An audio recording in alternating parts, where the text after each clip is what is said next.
नाम के गांव में आलोक नाम का एक व्यक्ति अपनी पत्नी शोभा और बेटी मीनू के साथ रहता था। आलोक बड़ी मुश्किल से अपना और अपने परिवार का गुजारा कर पाता था। उसके पास न तो कोई जमीन थी जिस पर वो खेती कर सके और न ही कोई दुकान थी जिसके सहारे वो अपना घर चला सके।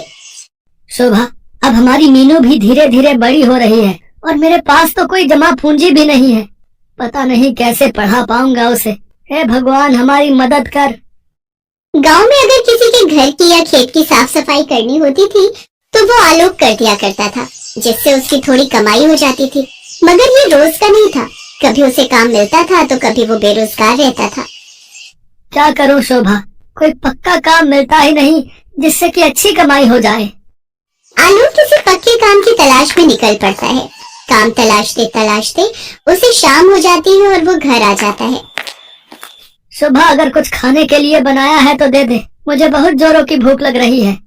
जी, आज के लिए थोड़ा सा आटा और सब्जी बची थी, वो बना दी है, पर ना जाने कल का क्या होगा।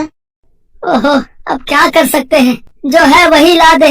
मैं खुद काम की तलाश में सुबह से भटक रहा हूँ, लेकिन कहीं काम नहीं मिल रहा। मैं तो परेशान हो चुका हूँ। जी, आप दुखी मत होइए, भगवान ने चाहा तो जल्दी ही हमारे अच्छे दिन आएंगे। आज तो ये रोटी सब्जी नसीब हो गई, लेकिन पता नहीं कल ये भी मिल पाएगी या नहीं। आलोक रोटी सब्जी खाते खाते काम के बारे में सोच रहा होता है, तभी वो सोच में पड़ जाता है। अरे वाह, रोटी सब्जी, ये तो बहुत अच्छी बात है। इसी रोटी सब्जी से मेरा काम बन जाएगा। आलोक खुश होते हुए शोभा से कहता है, शोभा, मेरे दिमाग में एक जबरदस्त आइडिया आया है, जिससे मेरी अच्छी कमाई होगी। बोलो, क्या तुम मेरा साथ दोगी? हाँ हाँ, कहो, क्या आइडिया है? मैं सोच रहा हूँ क्यों ना रोटी सब्जी बनाकर बेचूं।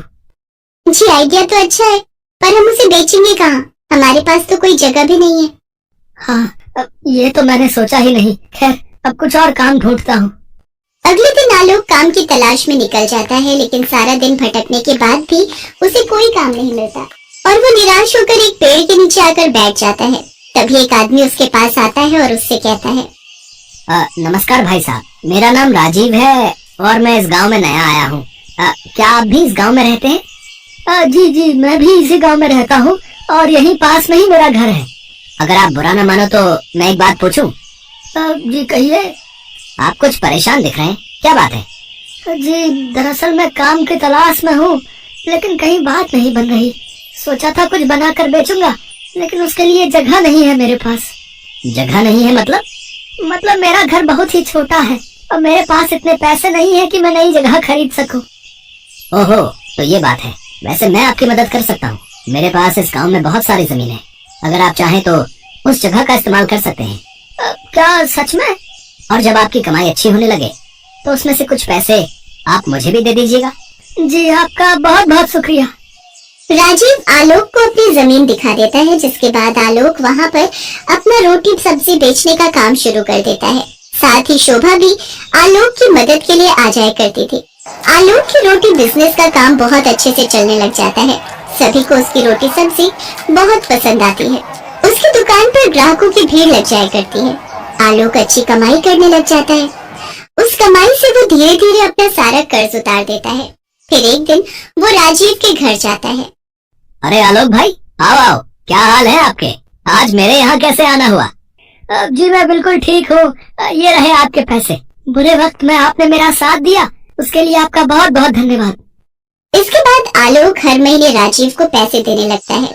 एक दिन राजीव पैसे लेते हुए कहता है, आलोक, मैं तुम्हारी मेहनत देखकर बहुत खुश हूँ। मैं सोच रहा था मैं ये जमीन तुम्हारे नाम ही कर देता हूँ। इसके बदले तुमसे जितना हो सके उतने पैसे मुझे देते रहना। अब ये क्या बात कर रहे हैं? आपकी जमीन अब मेरे नाम? हाँ, मैंने फैसला कर लिया है। इस बात से आलोक बहुत खुश होता है। अब वो अपने काम को और भी मेहनत और लगन के साथ करता। लेकिन एक दिन जब आलोक रोटी सब्जी बेच रहा था, तभी अचानक उसकी दुकान पर पुलिस आ जाती है। भाई, कौन है इस दुकान का मालिक? जल्दी से बुलाओ उसे। साहब, ये तो मेरी ही दुकान है, मैं ही इसका मालिक हूँ। बताइए क्या बात है? ओहो, तो तुम ही हो वो है जिसने इस जमीन के मालिक को डरा धमका कर ये जमीन अपने नाम करवा ली। चल भाई चल, मेरे साथ चल, जेल की हवा खाने। मगर साहब, मैंने तो ऐसा कुछ भी नहीं किया। दरअसल इस जमीन के मालिक तो राजीव जी हैं। अभी हाल ही में उन्होंने अपनी ये जमीन मेरे नाम की है। अच्छा, तो फिर लेकर चल मुझे उस राजीव के पास। चल। आलोक पुलिस को राजीव के घर लेकर जाता है। क्यों भाई, क्या इसकी दुकान की जमीन तुम्हारी थी, हैं? जिसे तुमने इसे कुछ महीने पहले बेच दिया है? ये आप कैसी बातें कर रहे हैं सर? कौन सी जमीन? मैं तो इसे जानता भी नहीं हूँ। कौन हो भाई तुम, और मुझ पर झूठा इल्जाम क्यों लगा रहे हो? लेकिन आपने ही तो मुझे रोटी सब्जी की दुकान खोलने के लिए वो जमीन दी थी, और कुछ महीनों बाद वो मेरे नाम भी कर दी थी। ये क्या बकवास किए जा रहे हो? मैं नहीं जानता तुम्हें। भाई कहानी तो बहुत अच्छी बना लेते हो। अब चलो जेल, वहाँ की हवा खाने, वहीं तुम्हारी अकल ठिकाने आएगी। चल। तभी पुलिस आलोक को गिरफ्तार कर लेती है। लेकिन साहब मैंने कुछ नहीं किया है, मैं सच कह रहा हूँ। सभी अपराधी जो है ना, जुर्म करने के बाद यही कहते हैं।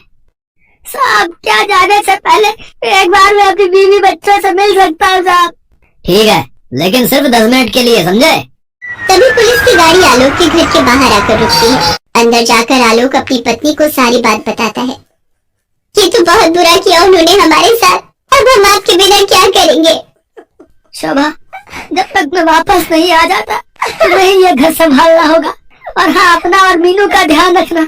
मेरी बात मानो तो जब तक मैं वापस नहीं आता तुम अपने मायके चली जाओ मीनू को लेकर। नहीं, उन्होंने आपके साथ गलत किया है, मैं चुप नहीं बैठूंगी। अब कोई फायदा नहीं है शोभा, सब खत्म हो गया। कुछ सालों बाद जेल से छूटते ही मैं तुम्हें लेने आऊंगा। पापा मत जाओ ना हमें छोड़कर। इसके बाद आलोक मीनू और शोभा को गले लगा लेता है और तीनों फूट फूट कर रोने लगते हैं। तभी पुलिस आलोक को अपने साथ लेकर चली जाती है। तकरीबन 3 साल जेल में गुजारने के बाद आलोक वापस शोभा और मीनू को लेने उसके मायके जाता है। शोभा, तुम ठीक तो हो ना? और मीनू कैसी है? हम दोनों हर रोज आपको याद करते थे। मीनू रोज आपके बारे में पूछती थी। मैंने भी तुम दोनों को बहुत याद किया। चलो अब वापस अपने घर चलते हैं।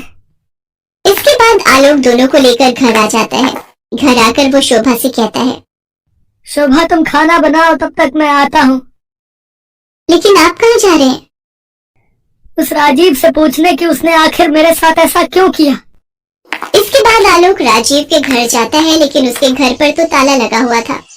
आसपास के लोगों से पूछने पर पता चलता है कि वो 1 साल पहले ही गांव छोड़कर जा चुका है। इसके बाद आलोक वापस अपने घर आ जाता है। शोभा, वो तो 1 साल पहले ही ये गांव छोड़कर जा चुका है। अब छोड़िए जी, उसको उसके किए की सजा तो भगवान जरूर देगा। अब आप अपने जीवन में आगे बढ़ने की सोचिए कि कौन सा नया काम ढूंढना है। हाँ शोभा, अब दोबारा से कोई नया काम ढूंढना पड़ेगा। वैसे जेल में मैंने काम करके कुछ पैसे कमाए हैं। जब तक मुझे कोई नया काम नहीं मिल जाता तुम इन्हीं से काम चलाओ। तभी आलोक का दोस्त राजू उससे मिलने आता है। क्या हाल है अशोक भाई? वैसे उस राजीव ने तेरे साथ बहुत बुरा किया भाई। छोड़ उन सब बातों को, बीती बातों को क्या याद करना। अब मैं आगे के बारे में सोचकर नए काम की तलाश में हूँ। बिल्कुल सही कहा तुमने। वैसे तुम्हारे गांव से कुछ दूरी पर एक शहर है, वहाँ रेस्टोरेंट और ढाबे बहुत कम हैं। अगर तुम चाहो तो वहीं जाकर अपनी रोटी सब्जी बेच सकते हो। ठीक है भाई, मैं सोचता हूँ। इसके बाद अगले दिन शोभा से कहकर आलोक शहर की ओर निकल पड़ता है। यहाँ तो एक भी जगह ऐसी नहीं दिख रही जहाँ मैं रोटी सब्जी लगा सकूं। पर वापस किसी से जमीन लेने की गलती मैं नहीं कर सकता। हाँ, ये ठीक रहेगा। साइकिल पर रोटी सब्जी बेचूंगा। इसके बाद जो थोड़े बहुत पैसे की बचत उसने जेल में रहकर की थी, उनसे वो एक साइकिल खरीदता है। इसके बाद आलोक रोज गांव से आना जाना करता है। साइकिल पर घूम घूम कर रोटी सब्जी बेचता है। रोटी सब्जी ले लो, रोटी सब्जी। सभी आलोक की रोटी सब्जी खाने लगते हैं। धीरे धीरे उसकी कमाई काफी अच्छी होने लग जाती है, जिससे वो शहर में किराए पर घर ले लेता है और अपनी पत्नी और बेटी को भी अपने साथ शहर में रखता है। अब उसकी आर्थिक स्थिति बहुत अच्छी होने लगती है। एक दिन आलोक रोटी सब्जी बेच रहा था, तभी उसे शोर सुनाई देता है। जब वो वहां जाकर देखता है तो सड़क हादसे में एक आदमी की जान चली गई होती है, जिसके कारण वहां भीड़ लगी होती है। जब आलोक पास आकर देखता है तो वो हैरान रह जाता है। वो मृत व्यक्ति कोई और नहीं बल्कि राजीव था। इसका मतलब राजीव गांव से भागकर यहाँ रह रहा था। भगवान ने उस ये कहानी यहीं की यहीं दी एंड होती है। प्लीज़ करके मेरे चैनल को सब्सक्राइब कर लो। जितने भी लोग वीडियो को देख रहे हैं सब्सक्राइब कर लो। सब्सक्राइब